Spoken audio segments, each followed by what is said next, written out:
I'm just a normal guy like anyone else. Well, at least from the outside looking in. In actuality, I'm a bit odd, if you will.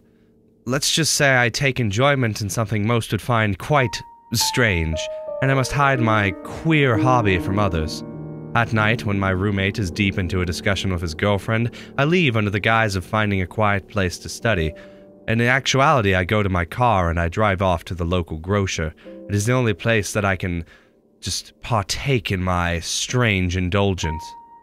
Once I arrive at the grocer, I walk in and find the aisle where there are many canned Mexican products such as salsa and queso, but I do not crave any tomato-based product. I rather crave something golden, something smooth, and I just crave it often. I go there and I would purchase several cans of nacho cheese, store-brand product. I had loved this stuff ever since I was a child, but my hobby got a little bit carried away, and now I buy so many cans I even occasionally spur for a very large one. I know the public would judge me for my purchase, so I would go at night amongst the other night owls, those who would not judge me for my love. But this night, my ritual was interrupted, as while at the store I ran into a peer. David, my friend, I suppose I could call him, found me at the local grocer and asked me what I was doing there.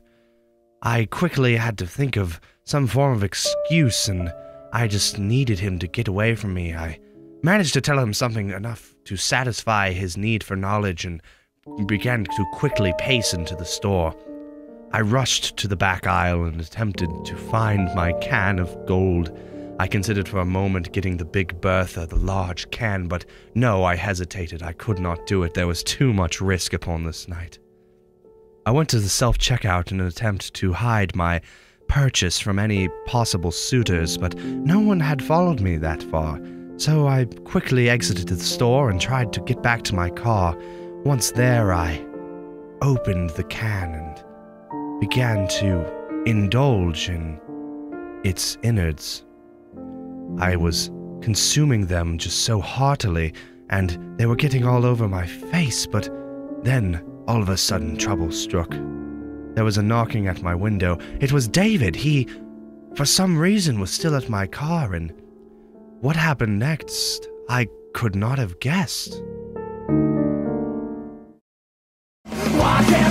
Sometimes friendship is found in the strangest of places. Why can't we be friends? Why can't